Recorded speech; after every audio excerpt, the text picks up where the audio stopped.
आणि राज्यामध्ये आता इयत्ता पहिलीपासून हिंदी शिकण्याच्या अनिवार्यतेवरती शिक्कामोर्तब करण्यात आले। राज्य शालेय अभ्यासक्रम आराखडा 2024 नुसार मराठी आणि इंग्रजी माध्यमांच्या शाळांतील पहिली ते पाचवीच्या विद्यार्थ्यांना मराठी आणि इंग्रजीसह हिंदी ही तृतीय भाषा शिकवली जाईल, तर अन्य माध्यमांच्या शाळांमध्ये पहिली ते पाचवीसाठी माध्यम भाषा मराठी आणि इंग्रजी अशा 3 भाषा असणार आहेत। जून पासून सुरू होणाऱ्या शैक्षणिक वर्षापासून याची अंमलबजावणी केली जाईल।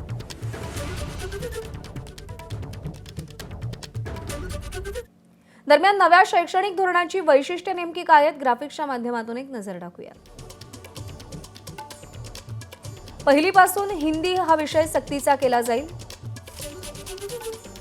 मराठी आणि इंग्रजी शाळांमध्ये पहिली ते पाचवी पर्यंत मराठी इंग्रजीसह हिंदीचीही सक्ती असेल।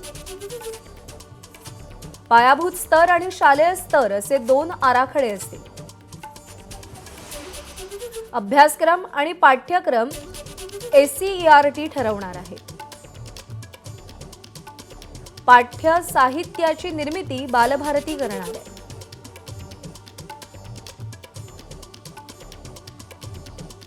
वेदांत नेब आपले प्रतिनिधी आपल्याला या सगळ्या संदर्भात अधिक अपडेट देतील।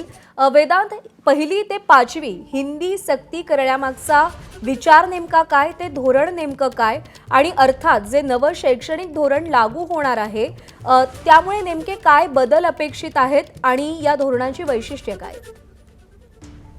नवं शैक्षणिक धोरण राज्य सरकारकडून लागू करत असताना टप्प्याटप्प्याने हे लागू केलं जात आहे। CBSE पॅटर्न नुसार आपला सुद्धा म्हणजे राज्य मंडळाचा सुद्धा पॅटर्न हा बदलला जातोय आणि त्यामध्ये बदल करत असताना जसं आपण बघितलं की एक 4 टप्प्यामध्ये हे बदल घडवले जातात। जसं तू सांगितलंस की हिंदी भाषा ही अनिवार्य असणार आहे। आतापर्यंत आपण बघितलं इयत्ता पहिली ते इयत्ता पाचवी पर्यंत 2 भाषा अनिवार्य असायच्या, ज्यामध्ये मराठी आणि त्यासोबतच इंग्रजीचा समावेश होता। आता 3 भाषांचा अभ्यास विद्यार्थ्यांना करावा लागणार आहे, ज्यामध्ये हिंदीचा समावेश तृतीय भाषा म्हणून असणार आहे। एकतर भाषेचं आकलन राहावं, मराठी आणि इंग्रजी सोबत हिंदी भाषा जी देशभर वापरली जाते, देशभर बोलली जाते, त्यामुळे हिंदी भाषेचं सुद्धा ज्ञान विद्यार्थ्यांना पहिलीपासून असावं, हा दृष्टिकोन लक्षात घेऊन नवं शैक्षणिक धोरणाची अंमलबजावणी करत असताना पहिली ते पाचवीसाठी हिंदी भाषा अनिवार्य करण्यात आलेली आहे। आपल्याला याआधी सुद्धा माहिती राज्य सरकारने पहिली ते अगदी 12वी पर्यंत मराठी भाषा सर्व माध्यमांच्या शाळात अनिवार्य केली होती, त्यामुळे मराठीचं शिक्षण, इंग्रजीचं शिक्षण आहे, त्यासोबत हिंदीचं शिक्षण हे विद्यार्थ्यांना घ्यावं लागणार आहे। आता इतर ज्या माध्यमांच्या शाळा आहेत म्हणजे मराठी आणि इंग्रजी सोडून त्यांच्यासाठी माध्यम भाषा ही तृतीय भाषा ठेवण्यात आलेली आहे।